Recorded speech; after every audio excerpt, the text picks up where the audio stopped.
با درود به همه کسانی که در این گردهمایی در کنار هم قرار گرفتن. با توجه به اینکه چنین کارهای هزینه بالایی داره، بایستی تبریک بگیم به اون عزیزانی که پیش قدم شدن تا این کار رو چند ماه گذشته به پیش ببرن. آینده ایران خب اساسی ترین چیزی است که همه ما به عنوان انسان‌هایی که کشوری داریم و به اون علاقه‌مند هستیم مد نظر همه ما هست. و اینکه من به عنوان یک کارگر که به نوعی میتونم سخنگوی بخشی از طبقه کارگر ایران باشه و مسائل نزدیکی که در داخل ایران میگذره رو هر روز و هر لحظه در نظر دارم و از طریق پیامایی که دریافت میکنم میتونم این بخش از جنبش بزرگ مردم ایران رو که پایه‌های دموکراسی در دنیای مدرن روی شانه‌های طبقه کارگر و همه مزدبگیران در همه جوامع مترقی دنیا بنا شده است رو به عنوان یکی از حلقه‌های اصلی و مرکزی رسیدن به دموکراسی در کشور خودمون مد نظر قرار بدیم. چرا که مزدبگیران و طبقه کارگر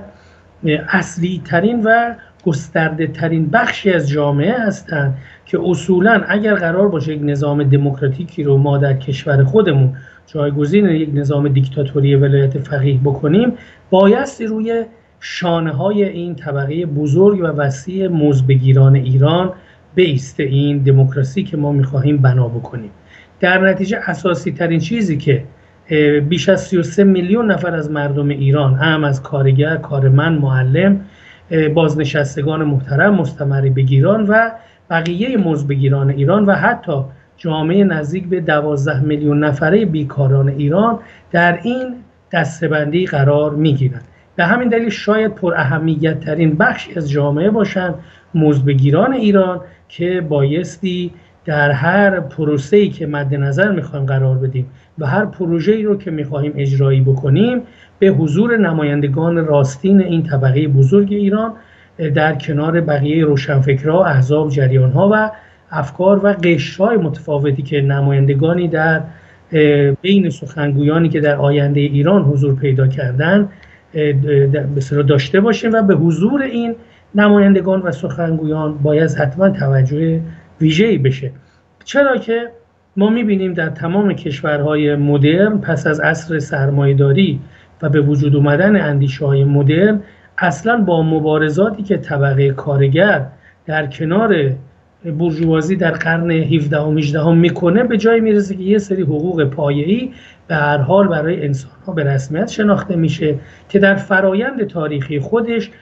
پس از جنگ جهانی دوم و گذر از جامعه ملل به سازمان ملل متحد و از روی زیربناهای سازمان جهانی کار ILO و درخواست‌ها و مطالباتی که اتحادیه‌های بزرگ جهانی کارگری که منبعث از مبارزات کارگران در سراسر گیتی بود، این حقوق تحت پوشش اعلامیه جهانی حقوق بشر مطرح شد و به تصویب سازمان ملل متحد رسید و جایگاه ویژه خودش رو این کمیسریا و این بخش از قدرت اجتماعی در چارچوب‌های مدیریتی و اداری جهان پیدا کرد. به همین دلیل تکیه بر اعلامیه جهانی حقوق بشر دقیقاً تکیه بر حقوق کارگران هست و تکیه بر حقوق کارگران یعنی تکیه بر حق در درجه اول زندگی که از خوراک، پوشاک، مسکن، بهداشت و آموزش شروع میشه تا وضعیتی که بتونه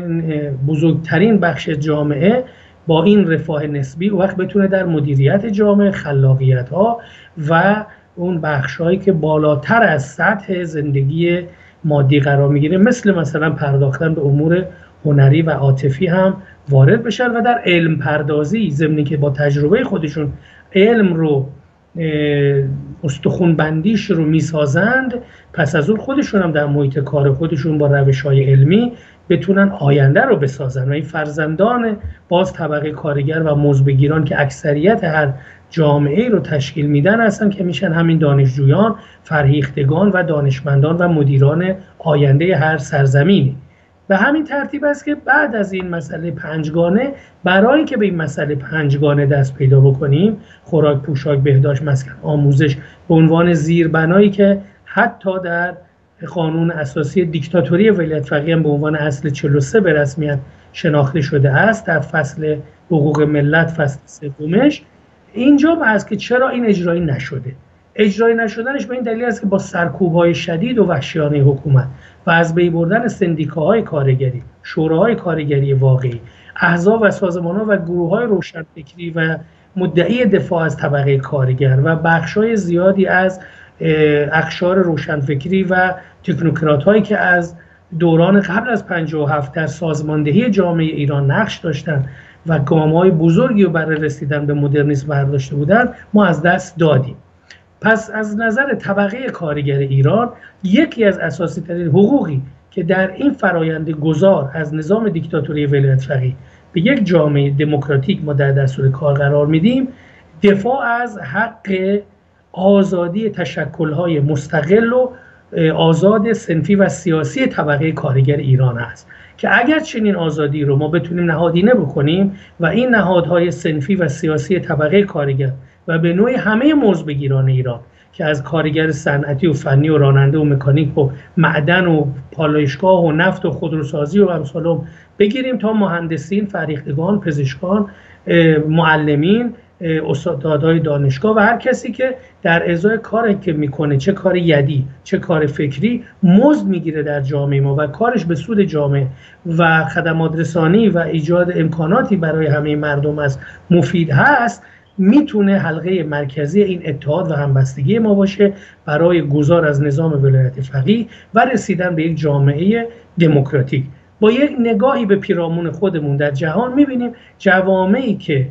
سندیکاهای قدرتمندتری دارن، اتحادیه‌های قدرتمندی دارن، کارگران و کارمندان و دیگر مزدبگیران تونستن خودشون رو در سطح ملی، در سطح جهانی سازماندهی بکنن و نهادهای جهانی کارگری رو در ILO نمایندگی بکنن به عنوان اون سه جانبه گرای جهانی، تونستن به رشد جامعه خودشون هم کمک بکنن و جلوی دیکتاتوری و سقوط و فروپاشی جامعه خودشون رو بگیرن. یعنی سازماندهی اجتماعی از کف جامعه توسط سندیکاها و تشکل‌های کارگری و بعد اتحادیه‌های سراسری و در کنار اونها NGO-های مختلف دیگری که برای امور دیگری مثل بقیه کشورهای مدرن و توسعه یافته وجود دارن و گاهی در بعضی کشورها مثل سوئد ما می‌بینیم یک سوئدی در 4 تا ارگان عضوه و کشور 12-13 میلیون نفره 70 میلیون عضو نهادهای تشکیلاتی داره. و همین که ما این باور رو داشته باشیم که جامعه پراکنده و جامعه‌ای که اتمیزه شده قدرت تاثیرگذاری بر مدیریت و حکومت رو نداره و اگر ما بخوایم از نظام جمهوری اسلامی به نظام به اصطلاح دموکراتیک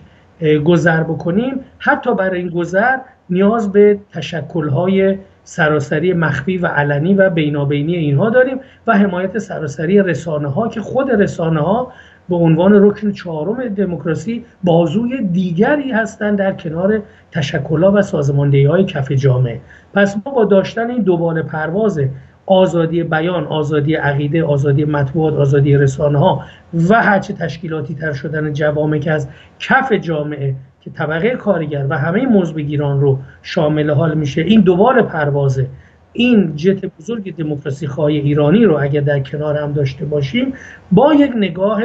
انسانگرایانه و غیر ایدئولوژیک و کاملا عملگرایانه که بتونه ما رو با همدیگه پیوند بده و دوربین و عینک‌های ایدئولوژیک رو از چشممون بذاریم کنار و به اقدامات عملی برای ایجاد یک قدرت اجتماعی سراسری در داخل و خارج از کشور بپردازیم. این کاری است که ما در به اصطلاح خبرگر، سایت خبرگر، جنبش ستمدیدگان دادخواه، جنبش همبستگی و دفاع از حقوق بشر در ایران که بیشتر اعضا همین الان در ایران هستند و